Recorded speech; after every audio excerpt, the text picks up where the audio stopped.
Yeah, just talking about Cam, I mean, he had a great day, obviously. He got 4 hits and got the big hit in the first that gave us the lead, and just, came through with 2 outs and, hit a double. I guess he had a triple, kind of a crazy triple. We could see the ball blowing, and we knew the left fielder was really struggling with it, and that was good to see. But he just didn't, settle for a double. I liked it. He kind of kicked it into gear there. So, yeah, big day for him. And then for Cahill to come through with 2 outs the way he did there in the ninth, what did you think about that at bat? Well, the pitch before, he probably got a little too, a little animated with the swing, so to speak. I mean, he let it fly. Might have pulled off of it a little bit. It was a pitch, you could tell he thought he was going to hit it and hit it a long way. And then the next pitch was actually a better pitch. It was a little more away. And but he took a little off his swing and, just stayed on it just enough to kind of hit it towards the end of the bat for a single to left. And, just you got to make some adjustments with 2 strikes, and I felt like he did. It seemed like it was a frustrating day for you guys. Just, you'd get the lead and then they'd come back. And, I mean, to be able to pull one out the way that you guys did, how does that make you feel? Interesting that you say frustrating. Frustrating, yes, it was yesterday, honestly, for me, because I just didn't like the way it was going approach-wise. But today, I really liked the way our team competed, even though we were taking the lead, giving it up, tying it up, a couple of times. I just felt like that, man, we were into it. We were swinging the bats a lot better today, and I just really liked the way that we got after it from the first inning on. Did you get the sense from Hunter that the way his first start went really motivated him this week and going into this game? Was he mad? I would say that he was highly motivated. I don't think he was mad. I think he was just disappointed that he didn't throw the ball over the plate like he knows he can. I think today you kind of saw how good he can be. When he's on, he's really good. And they have a really good offense. They swing. They make contact. They'll fight you a little bit. And they've got some power, obviously, as they hit like 3 homers today at least. But Dietz's stuff is pretty electric. And, you think about kind of a semi-bad, weird hop that got by Kojal. Had punched in 2. That would have been the 3rd out. It gave him the lead. There was a kind of a jam shot flare over the infield that started that inning. I think it might have been on an 0-2 count.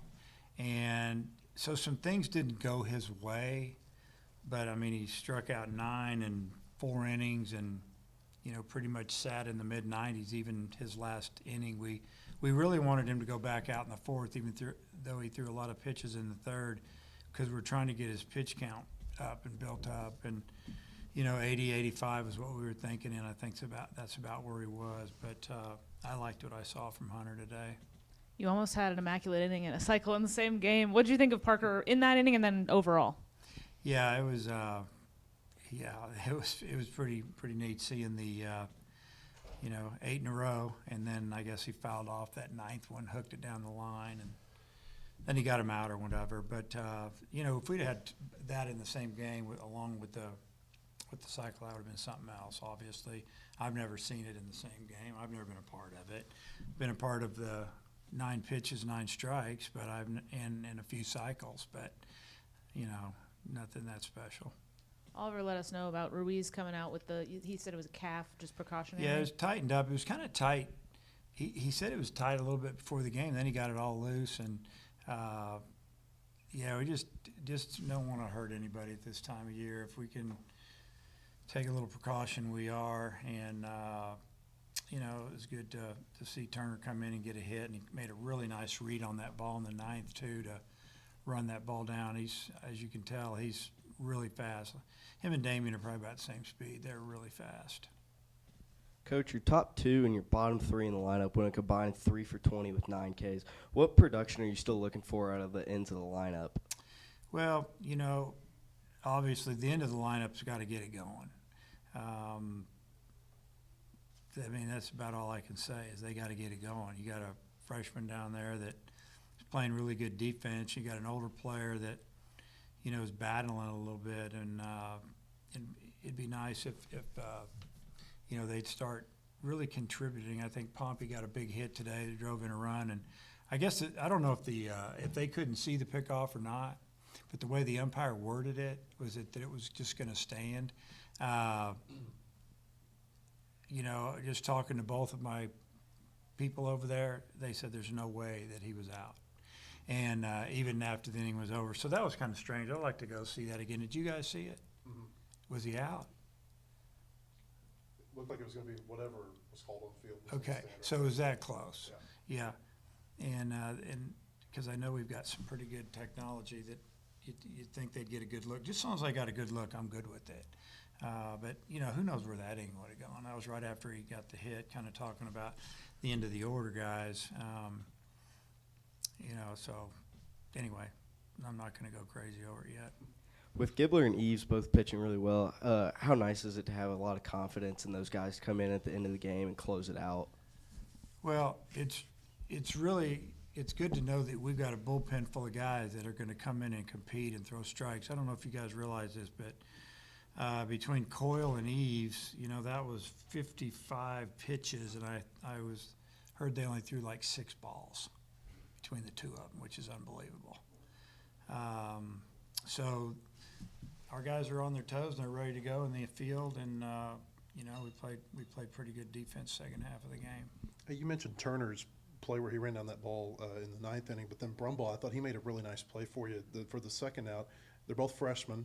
Just can you comment on the defense in the 9th and not really giving Xavier a chance there?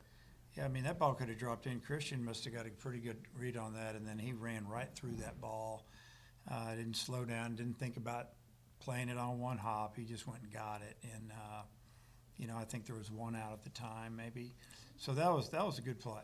And then Brumbaugh attacked that ball, and as you've probably figured out, he throws really well, and he can throw from different arm angles, and he threw from down under there, and I made a really nice throw.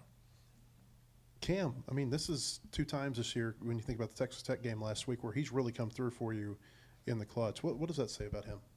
Well, it says that he's very confident.